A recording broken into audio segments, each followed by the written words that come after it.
আমি যদি আমার ড্রিমের জায়গা বলি, আমার একজনের সাথে কাজ করবার খুব ইচ্ছা, খুব ভালো লাগে তাকে। আমি বললাম শাবনূর, অ্যাক্টিং এর জন্য বলবো পূজা, আর ফারিয়াকে বলবো ও গান পারফরমেন্সের এই জায়গায় অসম। জেনুইনলি আমি আসলে অ্যাকশন ফিল্ম ফ্রিক। আমরা যারা কোরআন শরীফে বিশ্বাস করি, জেনে বিশ্বাস করাটা খুব স্বাভাবিক বিষয়, যে আপনি আমার ক্ষতি করেন না, আমি আপনার ক্ষতি করবো না, আপনিও ভুলে যাবেন না যে আমরা আশরাফুল মাখলুকাত। ফিল করা যায় না যে নিঃশ্বাসটা ভারী, ওরকম মনে হয়। ছোটবেলার ঈদের সাথে আসলে কোনো ঈদের কখনোই তুলনা চলে না। বিশেষ করে কাজিন সবগুলো একসঙ্গে হলে পরে তখন মাথা ঠিক থাকতো না। নতুন বার্জারি কোকোট এর এপিএইচ প্রযুক্তি ঘরের বাতাস থেকে কার্বন ডাই অক্সাইড ও মিথেনের মতো বিষাক্ত সব গ্যাস শোষণ করে আর ঘরের বাতাসকে করে তোলে সুস্থ ও নিরাপদ। বার্জারি কোকোট, ঘরের বাতাস সুস্থ হোক। দর্শক সবাইকে আমন্ত্রণ সমকাল আনন্দ আড্ডার সাথে। তো আছি আমি শাহরিন জেবিন। চলছে উৎসবের একটা সময়, কদিন আগেই আমরা মাত্রই পার করে এলাম ঈদ উল ফিতর, আর সেই উৎসবের রেশ ধরেই আজ আমি একজন তারকাকে সাথে নিয়ে হাজির হয়েছি আপনাদের সামনে, যেন সময়টা আরও একটু আনন্দ ঘনভাবে আমরা কাটাতে পারি। যিনি আজ আমার সাথে আছেন, তার কথা বলতে গেলে এই মুহূর্তে একটু ভয়ের আবহ তৈরি হতেই পারে, বাট এবারের ঈদে কিন্তু সেই তারকা ভয়কে জয় করার গল্প নিয়েই আছেন। আমি আর কথা না বলি, আমার সামনেই বসে আছে আব্দুন নূর সজল। কেমন যাচ্ছে এই সময়টা? আলহামদুলিল্লাহ, খুব ভালো। খুব তো ভালো যাওয়ারই কথা। আমি অনেক গল্প আড্ডা দিব, বাট আগে বলতো ভাই, তোমার পকেটে কয়টা জিনভূত আছে, মানে কটা বসে রাখা হয়েছে? অনেকগুলো, যখন যেখানে দরকার দিয়ে দিই। ও মাই গড, আমি কি লেবু মরিচ খুঁজবো? প্লিজ, দরকার। ওহো, আমার একটু ভয় ভয় লাগছে, বাট একটু ভালো লাগছে, কারণ ভূত তাড়ানো মানুষই তো আমার সাথে বসে আছে। অনেক গল্প শুনতে চাই আজকে। আনন্দ আড্ডায় আমরা প্রেজেন্ট হয়েছি একসাথে, এবং দর্শকও অপেক্ষায় আছে তাদের প্রিয় তারকার, মানে পছন্দের তারকার সাথে কিছুক্ষণ আড্ডা দেখবে, উপভোগ করবে, এবং তারকার কাছ থেকে তাদের বলা না বলা, তারা তো সব বলতে পারে না সরাসরি, তো তাদের নানা প্রশ্ন থাকে, সেগুলো যেন আমি বের করে নিতে পারি। শুরুতে কি একটু জানবো নাকি, যে ঈদের সময় চলছে, তো ঈদটা কেমন গেল, কেমন কাটছে? ইনফ্যাক্ট খুব ভালো, এবং এবার একটু দৌড়ঝাঁপের ঈদ, কারণ জিন3 হলে, এবং আলহামদুলিল্লাহ একদম শুরু থেকে হাউসফুল যাচ্ছে। যদিও আমাদের এবার যেটা হয়েছে, এই পোস্টের কাজটা একদম ঠিকঠাক করে শেষ করে হল পর্যন্ত আনতে যে সময়টুকু দরকার সেটা একটু কম ছিল, তো সে কারণেই আসলে একদম শুরুর দিকে যে আমরা আসলেই এইটা ধরতে পারবো কিনা সেটা নিয়েও একটা কনফিউশন তৈরি হয়েছিল। তো তারপরে আলহামদুলিল্লাহ আসলে যেভাবে করে আসলো এবং যেভাবে করে দর্শক রেসপন্স করলেন, এবং বেশিরভাগ দর্শকদের ভালো লাগার জায়গা, বিশেষ করে পারিবারিক দর্শকদের, বাচ্চাদের, ঘরের মাদের, মহিলাদের, সেটা ভীষণভাবে আসলে অ্যাপ্রিসিয়েশন তৈরি করে, মানে একটা উত্তেজনা তৈরি করে, যে যে কাজটা নিয়ে আমরা এখন দর্শকদের মাঝে তাদের কাছে একটা ভালো লাগার জায়গা নিচ্ছে। এটা তো ডেফিনেটলি। আর একটা বিষয় কি, মানে জিন3 যখন আমরা ট্রেলার বা প্রমোশন দেখেছি, তখন মনে হচ্ছিল যে সজলই ভূত। আসলে কি, মানে কেমন একটা কনফিউশন নিয়েই কিন্তু দর্শক ঢুকেছে, বাট বেরিয়েছে সব কনফিউশন ক্লিয়ার করে।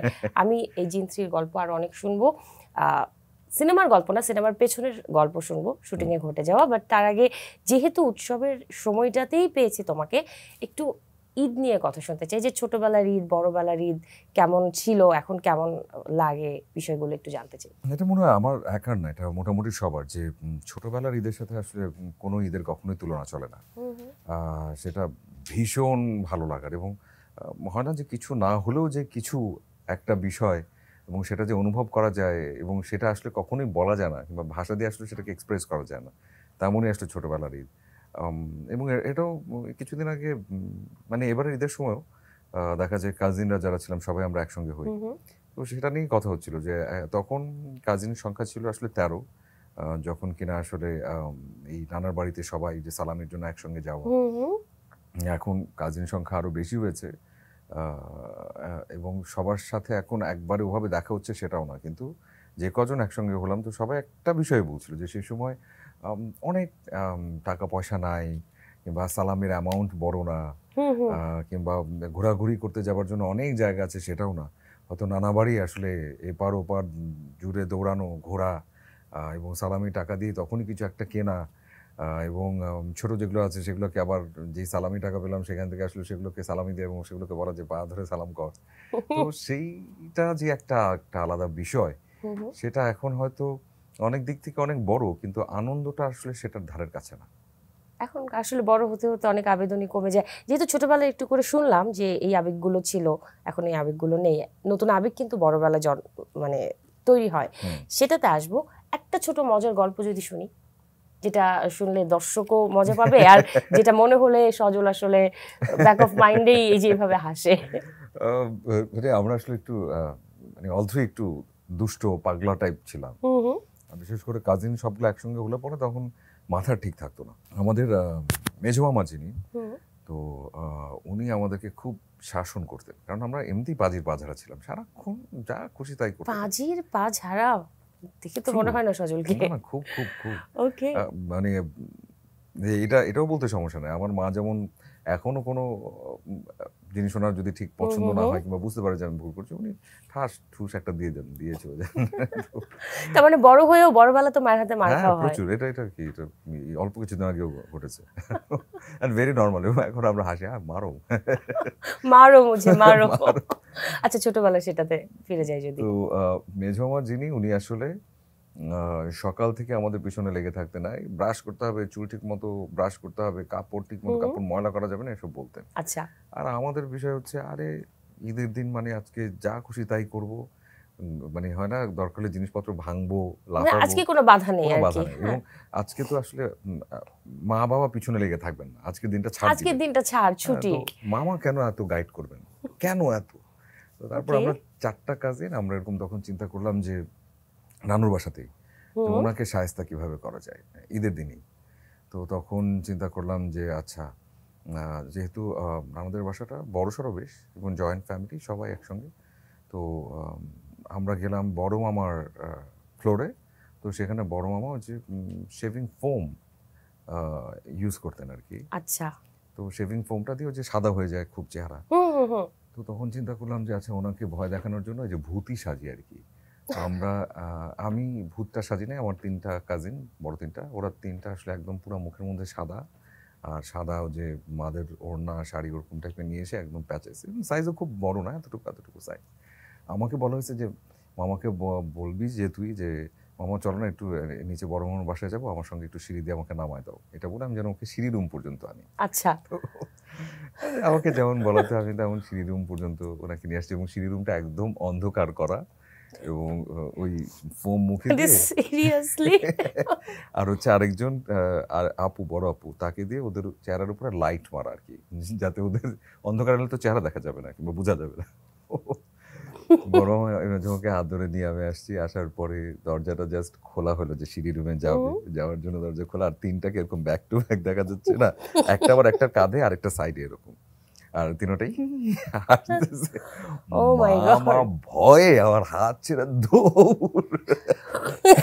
আচ্ছা, এই ঘটনাটা কি পরে ধরা খাওয়া হয়েছিল? মানে মামা বুঝছে তো যে দুষ্টামি করছে? তারপর আমরা মাইর খাইছি, এরপরে তার ঠিক 2 দিন পরে যখন ধরা খাইছি তখন মাইর খাইছি হিউজ।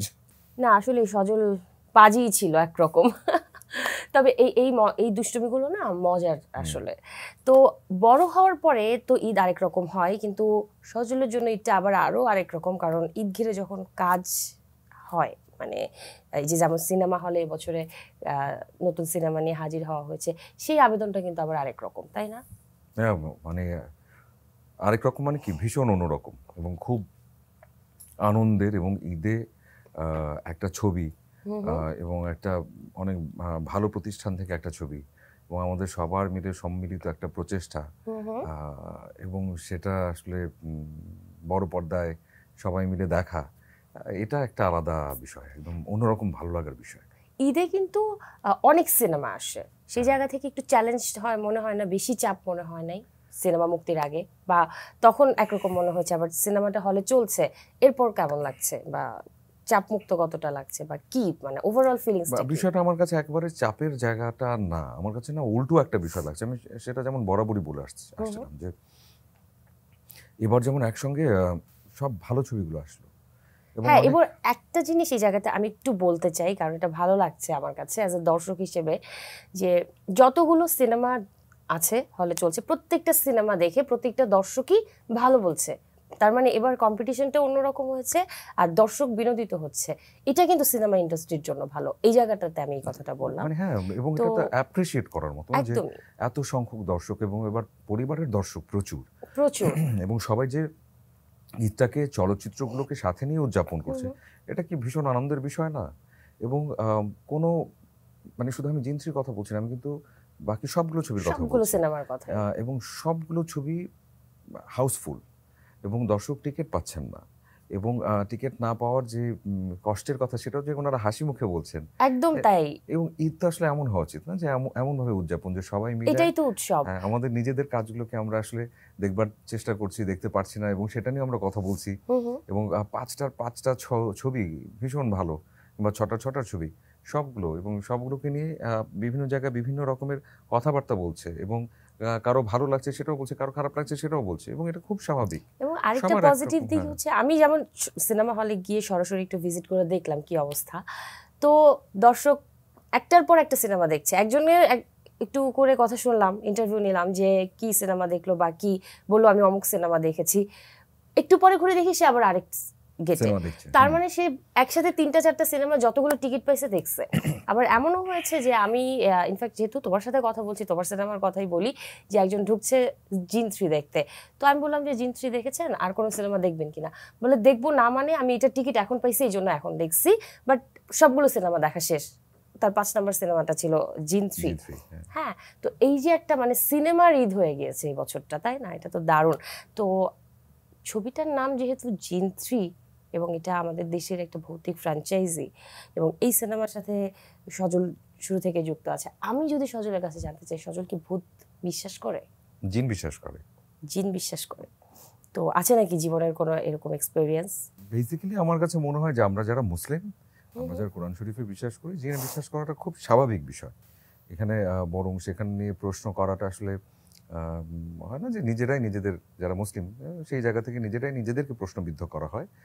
আর হ্যাঁ, মানে যেহেতু আমি বললাম যে ছোটবেলা থেকে অনেক দুষ্ট ছিলাম, অনেক রকমের ক্রাইটেরিয়া।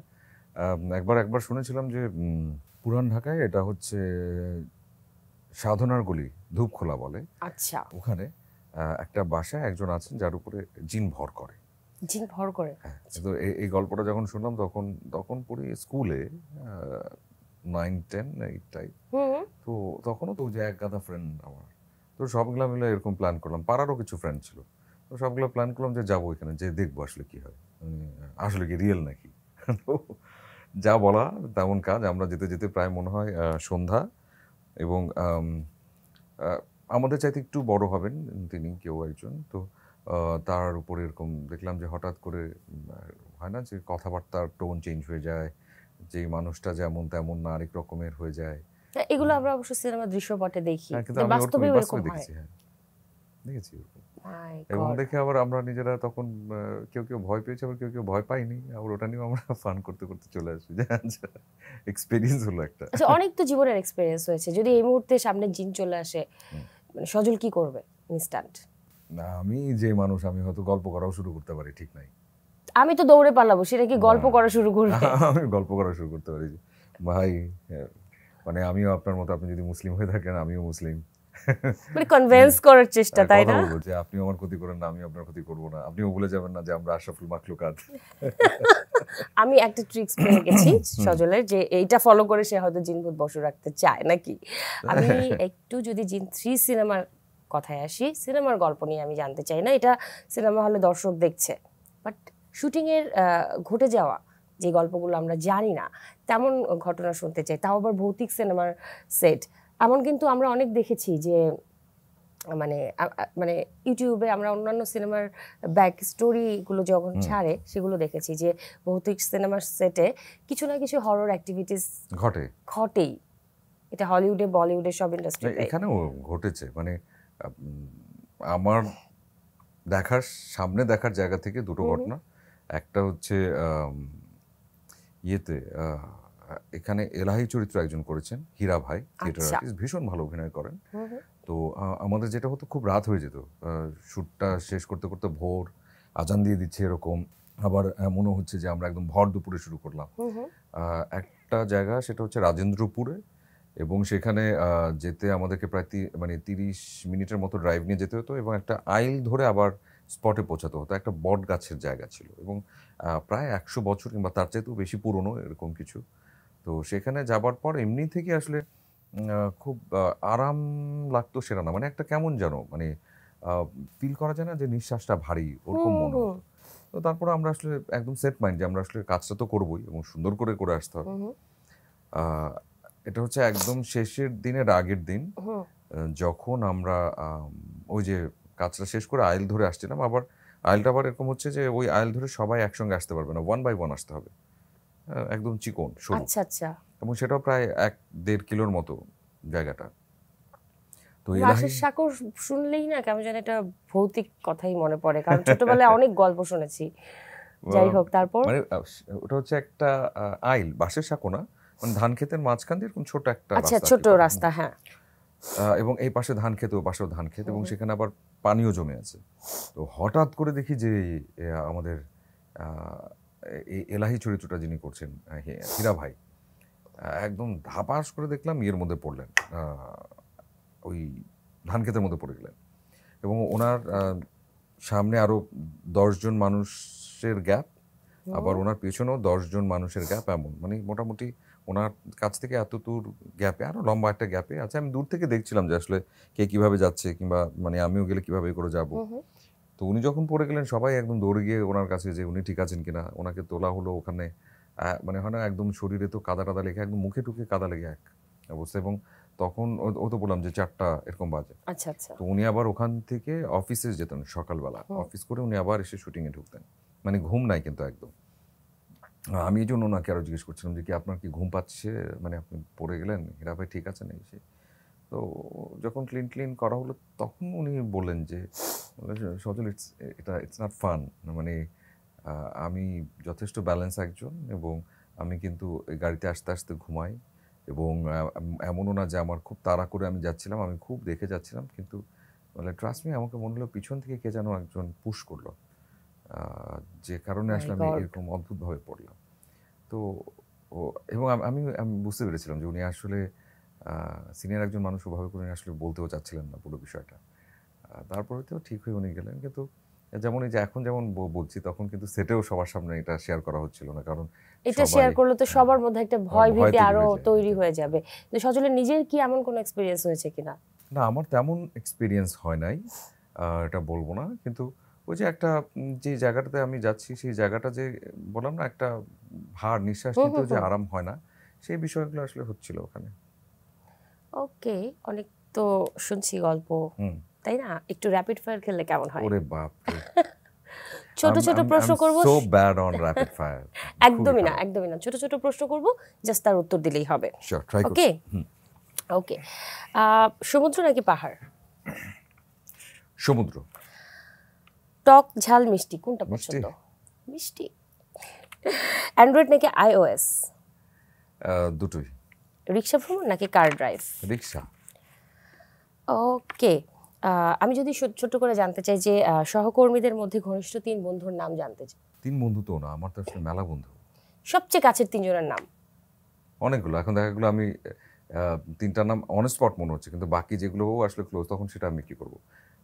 তখন তাদের ট্রিট দিয়ে দিবা যে তোদের নাম বলতে পারি নাই, সরি, তোরা খাওয়াই দেই। অনেকে তাও হয় না ইনস্ট্যান্ট 3টা নাম, এটা তো বুঝবে র‍্যাপিড ফায়ার। আমি বলেই দিচ্ছি র‍্যাপিড ফায়ার কোশ্চেন, 3টা নাম পিক করতে হবে। মিডিয়ার থেকে 3 জন এরকম কিছু নাকি ওভারঅল? সহকর্মীদের মধ্যে অনেকগুলো, কিভাবে এখন পুট করে 3টা? এই কোশ্চেন তো আগে বলে দিবা না যে এরকম আগে থেকে সেট করেন। এটাই তো কথা, ইনস্ট্যান্ট যে 3টা নাম মাথায় হুট করে চলে আসে। না, পারবো না, পাস। অনেকগুলো সে ইচ্ছা করে চালাকি করে দিল। চালাকি করছে না, অনেকগুলো, আসলে অনেকগুলো। আচ্ছা, কতটা হতে পারে? হ্যাঁ, কটা হতে পারে একসাথে বলে দাও তো। অনেকগুলো, কারণ আমি এটা একদম জেনুইনলি বলি। আমি আচ্ছা, 5-6টা হলো বলতে পারো। আমি ব্লেসড ওয়ান যে অনেক লম্বা দিন কাজ করেছি, এবং কাজ করবার জায়গা থেকে আসলে বন্ধুত্ব, কিন্তু একেবারে সত্যি এটা যে আমি অনেক ভালো বন্ধু পেয়েছি। আচ্ছা, সেলিব্রিটিদের মধ্যে ক্রাশ কে সজলের? শাবনূর। বাংলাদেশের মধ্যে শাবনূর, আর বিদেশি মানে দেশের বাইরের? অনেকে, এই নামগুলো তো জানতেই পারি। সালমা হায়েক, ওকে, মাধুরী, শ্রীদেবী, কাজল। নাইস। ওকে, যদি জানতে চাই যে হুট করেই সজলের চলার পথে এক্সের সাথে দেখা হয়ে গেল, তখন সে কি করবে? এটা একটা খুবই মানে স্বাভাবিক একটা বিষয় না, যে যখন দেখা যায় একটা ব্রেকআপ হওয়ার পরে কিন্তু আসলে সম্পর্কটা হয় না ঠিক ওই জায়গাটা আর থাকে না ইউজুয়ালি। তো দেখা হয়ে যাওয়ার পরে হয়তো আমার জায়গা থেকে হয়তো আমি কথা বলতে খুব একটা পিছু পা হই না, কিন্তু হয়তো সামনের মানুষটা আসলে যেমন রেসপন্স করবে সেটাই করবে উপর সজল, নির্ভর করবে, হ্যাঁ। মানে জিনিসটা তার কাছে খুব স্বাভাবিক। স্বাভাবিক মানে ওকে কি, আমি আসলে খুব ওই ক্যাজুয়াল জায়গা থেকে হয়তো ডিল করতে চাই। ওকে, যদি জানতে চাই যে নুসরাত ফারিয়া নাকি পূজা চেরি, দুজন একটা নাম পিক করতে হবে। দুজন অ্যাক্টিং এর জন্য বলবো পূজা, আর ফারিয়াকে বলবো ও গান পারফরমেন্সের এই জায়গায় অসম। ওকে, নাটক নাকি সিনেমা? খুব ডিফিকাল্ট কোয়েশ্চেন। ডিফিকাল্টের জন্য যে আমার শুরুটা নাটক থেকে। আজকে আমাকে যদি 5 জন মানুষও চেনেন, ভালোবাসেন, তার কারণটা নাটক। কিন্তু যদি আজকে আমার কথাটা বলি, আমাদের প্রত্যেকটা শিল্পীর থাকে আমরা আসলে চাই আমাদের কাজগুলো যেন আর্কাইভ হোক, এবং ভালো কিছু কাজ যেন আমরা আমাদের নিজেদের সংরক্ষণে রেখে, হয় না যে একটা সময় তো আমরা সবাই মারা যাবো, আরেকটা জায়গায় চলে যাব, কিন্তু নিজের ওই কাজগুলো তো থেকে যাবে। তো স্বপ্নের জায়গাটা আসলে চলচ্চিত্র। ওকে, ছোট পর্দাতে সজলের অনেক জনপ্রিয়তা, তাই না? আলহামদুলিল্লাহ, অনেক। এবং এরপরে বড় পর্দাতেও কাজ শুরু করা হয়েছে, বাট একটা বিষয় আমার কানে এসেছে, বা অনেকেই বলে সজলের ভক্তরা বা দর্শকেরা, যে বড় পর্দার সাথে যুক্ত হওয়ার পর ছোট পর্দার কাজ কিছুটা কমে গিয়েছে কিনা। কমে গিয়েছে সেটা বলবো না, বরং একদম সুচিন্তিতভাবেই কিন্তু আমি কাজটা ছোট পর্দায় কম করেছি, এবং সেটা এখনও না। এটা আসলে শুরু হয়েছে 2016-17 থেকে। আচ্ছা, এবং তখন যেমন একটা বিষয় হচ্ছে, একটা সময় আসলে অনেক বেশি কাজ করতাম, এবং আমার কাছে মনে হতো যে আমি কোনো র্যাট রেসে ছিলাম না যে আমাকে আসলে কিছু অ্যাচিভ করতে হবে, আমাকে আসলে I have to B someone, এই বিষয়টা ছিল না। আমার কাছে মনে হতো যেহেতু আমি কাজ শিখে আসি নাই, এখানে আসলে অনেক সংখ্যক ডিরেক্টর, মেধাবী ডিরেক্টর, অনেক রকমের স্ক্রিপ্ট, অনেক, এবং আমরা যখন কাজ করতাম অনেক সিনিয়র আর্টিস্ট, সবাই মিলিয়ে আসলে কাজ হতো। তার মানে শেখার জার্নিটা আসলে এখানেই, ওনাদের কাছ থেকে আমি শিখতে পারবো, যে কারণে আসলে অনেক সংখ্যক কাজ করতাম। এবং একটা পর্যায়ে এসে আমার মনে হচ্ছিল যে যে কাজগুলো করছি সে কাজগুলো আসলে একই রকম, হয় না যে ওই কাছাকাছি চরিত্রের মধ্যে আসলে ঘোরাফেরা করছে। তো তখন যে আমার মনে হয়েছিল যে আর কাজ হয়তো আস্তে আস্তে কমাবো, এবং সেটাও শুরু হয়। এবং এমনও হয়েছে যে মাঝখানে আমি 1.5 বছর কাজ করি নাই, এবং ওটা কেউ বোঝেও না যে আমি 1.5 বছর কাজ করিনি, কারণ আমার পেছনে কাজ ছিল অনেক বেশি। পেছনের কাজগুলো দিয়েই সেই সময়টাতে কাভার আপ করা হয়েছে। আমি যদি ভুল না করি সেক্ষেত্রে 2010 সালে নিঝুম অরণ্য সিনেমা দিয়ে বড় পর্দায় আসা, এবং এরপরে চারুলতা, রান আউট এবং জিনের ফ্র্যাঞ্চাইজিতে আমরা দেখছি। এবং কদিন আগে একটা সিনেমা দেখেছি, বেশ দারুণ পারফরমেন্স ছিল সেই সিনেমায়, 1971 সেই সব দিন রাত্রি। তো যেহেতু স্বপ্নের জায়গা চলচ্চিত্র, বড় পর্দার কাজটাও কি একটু কম হচ্ছে না? স্বপ্নের জায়গা বলেই তো আসলে স্বপ্নের কাছাকাছি থাকবার চেষ্টাটা করছি। এখন আমার আরেকটা প্রশ্ন, মানে আরেকটা জানতে চাওয়া, যে সজল কি এই যে বড় পর্দায় তার উপস্থিতি একটু কম, সেটা কি মানে মনের মতো গল্প পাচ্ছে না বলে, নাকি মানে পরিচালকরা সেরকম গল্প নিয়ে আসছে না? না, বিষয়টা আসলে সেটা না। বিষয়টা হচ্ছে কেমন, আমি বলি, যখন কাজ শুরু একদম ফার্স্ট করেছিলাম, তখন যে আসলে চলচ্চিত্র করব তেমন কোনো ভাবনা চিন্তা নিয়ে আসলে কাজ করাটা না। এবং আমিও তখন আসলে যথেষ্টই ইম্যাচিওরও বলবো পুরো জায়গা থেকে। তারপর আমি বললাম না যে চলচ্চিত্রের বিষয়টা কিন্তু একটু স্বপ্নের মতোই, এবং আমরা স্বপ্নটাতে কি করি, স্বপ্নটাতে বাঁচি, এবং আমরা আসলে ঠিক তেমন কিছু কাজের সাথেই সম্পৃক্ত হতে চাই যে কাজগুলো অ্যাজ এ দর্শক আমার নিজেরও ভালো লাগে, এবং দর্শকের ভালো লাগার জায়গা তো অবশ্যই আছে। এবং এটাও একেবারে সত্যি যে একদম যখন তখন করেছি, তার পরপর যেই সময়টাতে সেখানে যে আসলে খুব ভালো ভালো অফার পেয়েছি কাজ করার জন্য, সেটা না। যেটা পেয়েছি সেখান থেকে আমার মনে হচ্ছে আচ্ছা এই কাজটা হয়তো এখন না, পরে হলে হয়তো করতে পারি, কিংবা এখন করতে চাই না, এই বিষয়গুলো ছিল। কিন্তু এখন বিষয়টা এটা না। এখন আমার কাছে যেটা মনে হয়, এখন বেশ ভালো ভালো চলচ্চিত্র হচ্ছে, অনেক রকমের গল্প বলা আছে, অনেক রকমের নির্মাতাদের নির্মাণ আছে, ওটিটিতেও খুব ভালো ভালো কাজ হচ্ছে। তো সব মিলিয়ে আসলে এখন যেমন কাজ করতে ভালো লাগে, খুব নির্ভর হয়ে গিয়ে কাজটা করা যায়। এবং আসলে চলচ্চিত্রের জন্য তো আমরা আসলে প্রত্যেকে শিল্পী। পুরো প্রজেক্টটা তো আসলে দেখা যায় ডিরেক্টর প্রডিউসার এন্ডের জায়গা থেকে তৈরি হয়। যখন দেখা যায় ওই জায়গাটা অনেক ভালো নির্মাণ হচ্ছে কিংবা ওই জায়গা থেকে খুব ভালোভাবে সব অ্যারেঞ্জ করা হচ্ছে, তারপর যখন দর্শকদের কাছে আসছে তখন যে আসলে সেটা ভালো লাগে। বরং এটা কি ঠিক না যে 10টা 20টা কাজ করার চাইতে প্রপার 2টা কিংবা 3টা কাজ করা? এটাও ঠিক, কারণ প্রপার কাজ হলে ওটা দর্শকের মনে গেঁথে থাকে। কিন্তু এবং সজলের আবার খুব বেশি সংখ্যক কাজ করতে হয় কিংবা করতে হবে সেটা আমি আসলে বিশ্বাস করি না। আমার কাছে মনে হয় ঠিকঠাক 2টো কাজ, 1টা কাজ সেটাও যথেষ্ট। কমার্শিয়াল সিনেমা নিয়ে কি চিন্তা? আমি খুবই পছন্দ করি কমার্শিয়াল ছবি, অ্যাকশন মার্কাট সব আমার খুব পছন্দ। এবং জেনুইনলি আমি আসলে অ্যাকশন ফিল্ম ফ্রিক। তো দেখতে পাবো আগামীতে নিশ্চয়ই খুব তাড়াতাড়ি। ইনশাআল্লাহ ইনশাআল্লাহ। ওকে, আমরা কিন্তু আজ এই যে আড্ডাবাজি করছি, আমরা আছি বার্জার পেন্টস প্রেজেন্টস সমকাল আনন্দ আড্ডায়। তো একটু আনন্দের গল্প তো আমরা করছি, বাট দর্শকদেরও আনন্দ আর একটু দিতে হবে, কারণ দর্শকের তাদের পছন্দের তারকা সম্পর্কে অনেক অনেক জানতে চাওয়া থাকে। তো আমার এই এই প্রশ্নগুলো দর্শকদের কাছ থেকে, মানে দর্শকদের পক্ষ থেকে জানতে চাওয়া, এই যে এত সুন্দর ফিটনেস, হ্যাঁ এত সুন্দর হ্যান্ডসাম একটা লুক, এটা কিভাবে, এই রহস্যটা কি? এটা আমি যারা তোমাকে অনেক ফলো করে তাদেরকে জায়গায় বলে দাও। বলেছি, অনেক জায়গায় বলেছি। এখন এটা অতটা কি বিশ্বাস করবে? হ্যাঁ, রেগুলার লাইফ মেইনটেনেন্স তো একটা বিষয় থাকে, কিন্তু এটার চাইতে আমি যেটা খুব ট্রুলি বিলিভ করি, আমি নামাজি মানুষ। আমি নামাজটা সুন্দরভাবে পড়বার চেষ্টা করি। আচ্ছা। এবং সেটাও ছোটবেলা থেকে আসলে মা বাবা ওনারাই এভাবে করে বড় করেছেন। এবং এটা আমার কাছে মনে হয় যে এই বিষয়টার একটা আলাদা ফজিলত থাকে। মানে যে আপনি হয়তো 1 ধাপ হাঁটবেন, আপনি হয়তো 10 ধাপ যাবেন। আপনি হয়তো এই যে বিষয়টার জন্য যতটুকু চর্চা করবেন সেটা হয়তো আরো সুন্দর থাকবে। এটা আমার কাছে মনে হয়। ওকে, কদিন আগে একটা ইন্টারভিউতে দেখেছি যে সজল বলছে যে আসলে ব্যক্তি জীবনে একদমই সজল রোমান্টিক না। এটাও কিন্তু দর্শক ভক্তরাই জানতে চায় যে এই কারণেই কি বিয়েটা দেরিতে হচ্ছে? সেই বিষয়টা জানাবো। আমি আবারও বলছি, ওই বিষয়টা নিয়ে আমি কথা বলবো, আমি অবশ্যই জানাবো। আর রোমান্টিক না, কারণ যেভাবে পর্দায় দেখা যায় আমাকে ঠিক সেরকম না আমি। মানুষটা হয়তো সেরকম না। ওকে, আর সবার কিন্তু আরো একটু জানতে চাওয়া, সজলের জীবনের বাস্তবের নায়িকার কি খবর? সেটাই তো বললাম যে জানাবো। ও আচ্ছা, সবকিছু একবারে জানানো হবে। ওকে, এবার আমি একটু যদি বলি সজলকে যে একটা ধরো যে তুমি কোনো একটা রোমান্টিক একটা সিনেমা বানাবা এবং খুব হট রোমান্টিক একটা সিনেমা, সেই সিনেমায় নায়িকা হিসেবে কাকে নেবে? তোমার বিপরীতে তুমি কাকে চাও? মানে সেটা চাওয়াটা তো আসলে আমার নিজের কখনোই হতে পারে না। এটা আসলে আমি রাইট নাও বললাম আর কি, যে খুব রোমান্টিক একটা হট। আমি যদি আমার ড্রিমের জায়গা বলি, আমার একজনের সাথে কাজ করবার খুব ইচ্ছা, খুব ভালো লাগে তাকে। আমি বললাম শাবনূর, ওনাকে আমার ভীষণ পছন্দ। ওকে, যদি তেমন কখনো কোনো একটা গল্প আসে, আমি তো এক ধাক্কায় রাজি। দারুণ। আর যদি আমি এই ইন্ডাস্ট্রি মানে বাংলাদেশের ইন্ডাস্ট্রির বাইরের কাউকে পিক করতে বলি সেক্ষেত্রে? অনেকে আছে যাদের কাজ আমার ভীষণ পছন্দ, এবং যাদের কাজ দেখে দেখে আসলে এই অভিনয় বিষয়গুলো আসলে বোঝা, তাদের প্রতি একটু অনুরক্তের বিষয়টা আমার মনে হয়। আমার একটা দুটো নাম শুনি না। কাজল।